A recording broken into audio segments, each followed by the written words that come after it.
Hey everybody, and welcome to another Cricut craft tutorial. Before we get started, make sure you subscribe to my channel. I put out new videos on Wednesdays and Saturdays with the occasional bonus live video. In today's video, I'm going to teach you guys how to use Starcraft foil. This is one of my favorite things to use. I absolutely love how easy it is. It just takes a little bit of practice.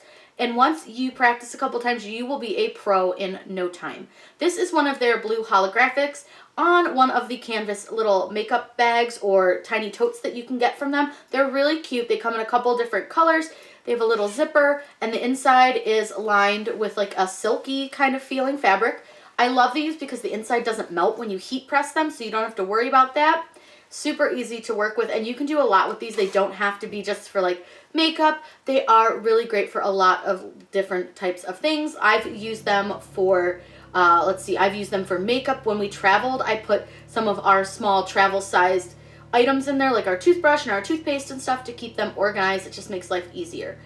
So let's go over to Design Space, and I'm going to show you guys how we design this and how to get it so that it fits in our space that we're working with, and then we're going to apply our foil. We're going to do a really quick design to use on our cute little canvas bag, and I'm going to apologize. This is going to have a swear word in it, but we're all adults here.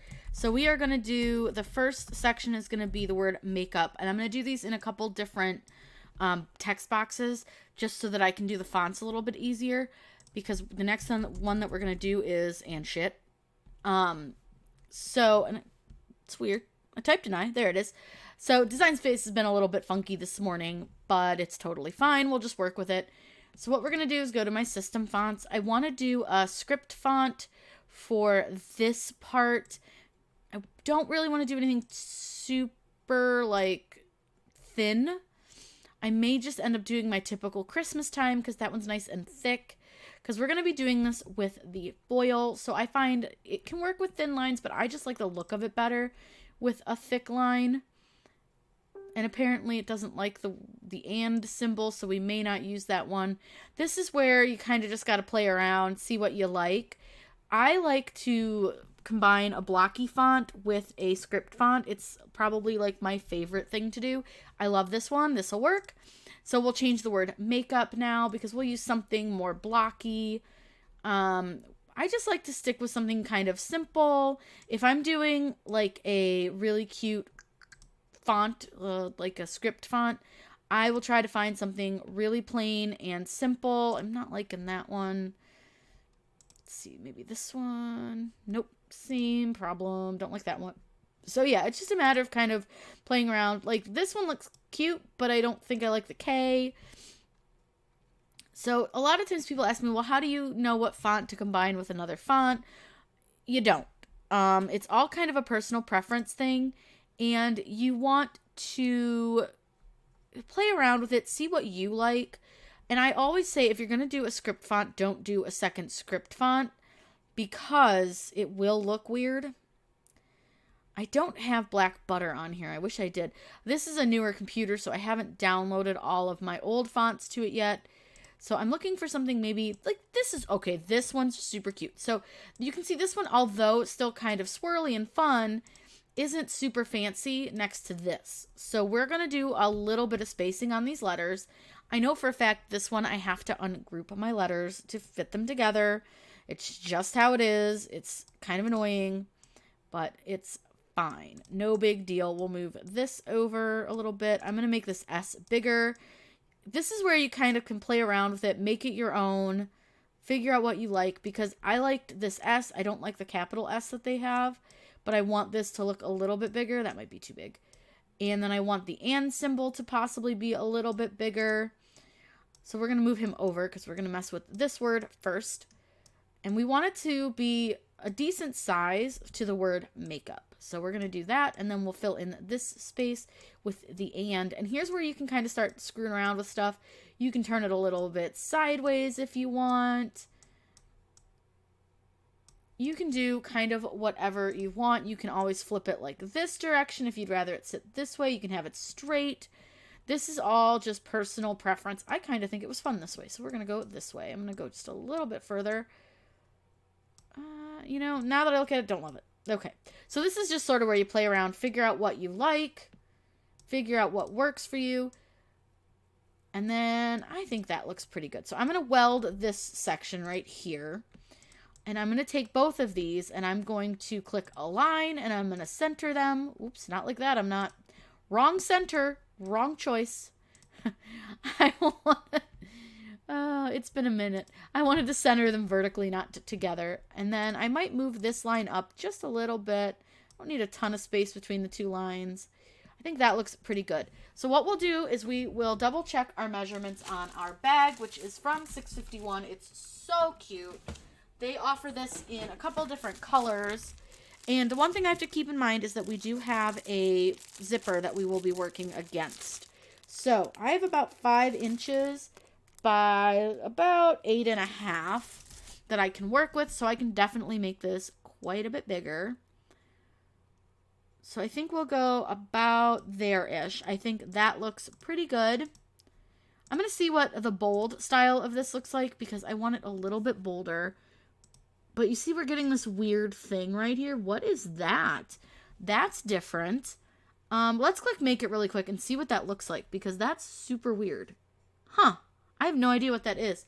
We're going to cancel out of that because that's strange. So what I want to do is I'm going to weld this word so that I can look at it in a contour and see if it went away. So sometimes if your font does something super weird, I typically am not a fan of welding a font that isn't a script font. But sometimes when it does weird things like that and you weld, sometimes it goes away. So you can see that weird thing is gone now, so we will just leave it. And we're going to go ahead and attach this design. Now we are going to cut this on the Easy Weed adhesive for the foil. So this is like a kind of frosted sheet. I'll show you what it looks like, but we are going to need to mirror this. So click make it, and you can either flip it on your Design Space screen or you can just click mirror right over here. You just cut this on regular iron-on. You don't have to do anything super special with it. It's real easy to work with, and it's really easy to weed, even though you think it probably wouldn't be because it's like a frosted color. So click Everyday Iron-On. We will take it over to the machine, and I'm going to show you guys how to cut this. We're ready to cut our Easy Weed adhesive. Now, this is what I'm talking about. See how it's frosted? Can't really see through it. It's super shiny on one side and then very dull on the other. You're going to cut this with the dull side up and the shiny side down. So when you load your mat, just make sure that you are loading that correctly. Once you have it loaded on your mat, you can go ahead and put it in the machine. Click the go button and it is going to cut this out. It's real easy. It cuts super quick, and then I'll show you guys how easy it is to weed.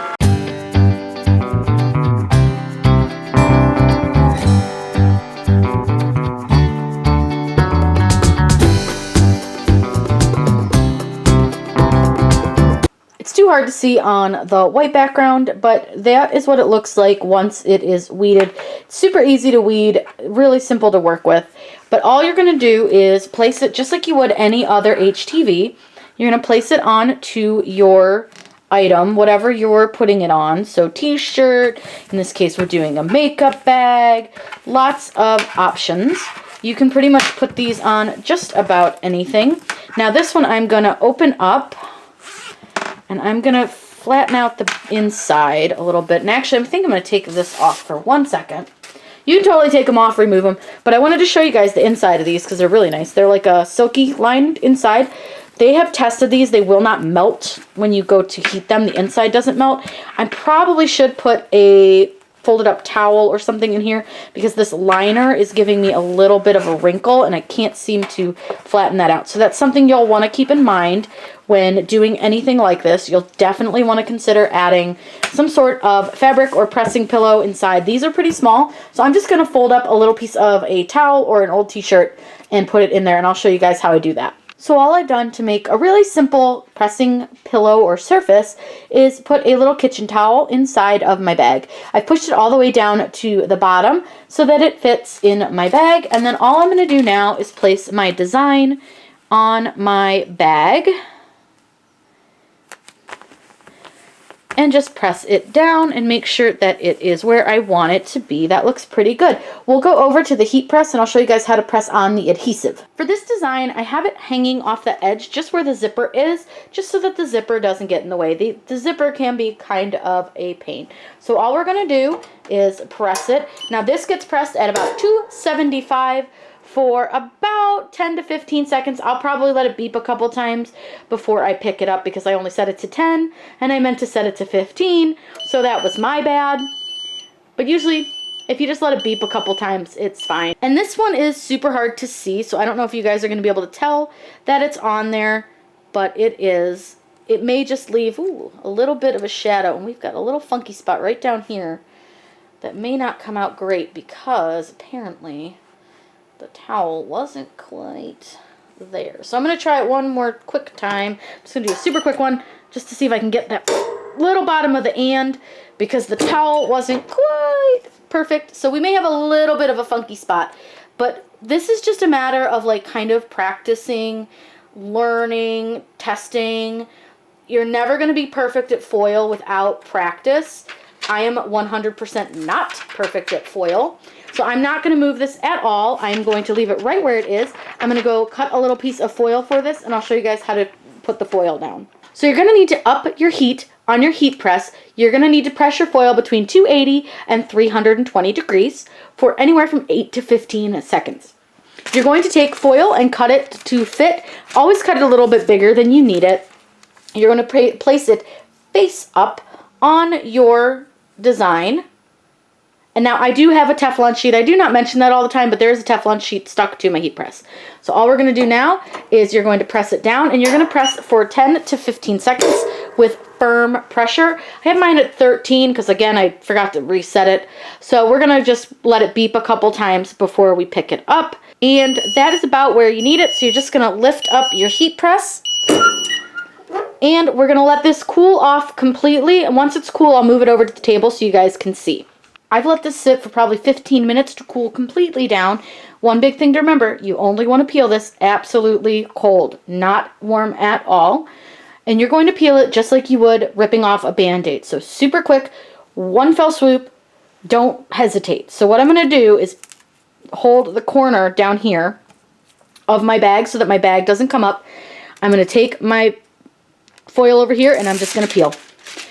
Easy as that. Now I knew I'd end up with a little weird spot on the P because of the edge, but everything else came out absolutely gorgeous. Look at how pretty this is. This is one of their holographic, and I will get the color for you guys, and I'll put a link to this exact color down in the description below, but this is one of the Starcraft foils.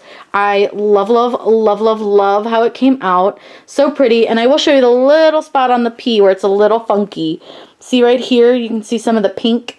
That is because I didn't have an even pressure on that edge, but everything else is fine. So that little tiny mess up is just fine. No big deal. Everything else looks awesome. It came out so cute, and I just love working with foil.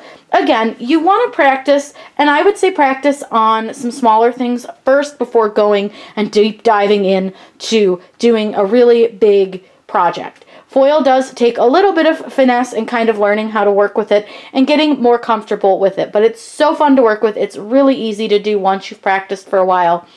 If you guys have any questions, please let me know in the comments down below. I am always happy to answer those for you.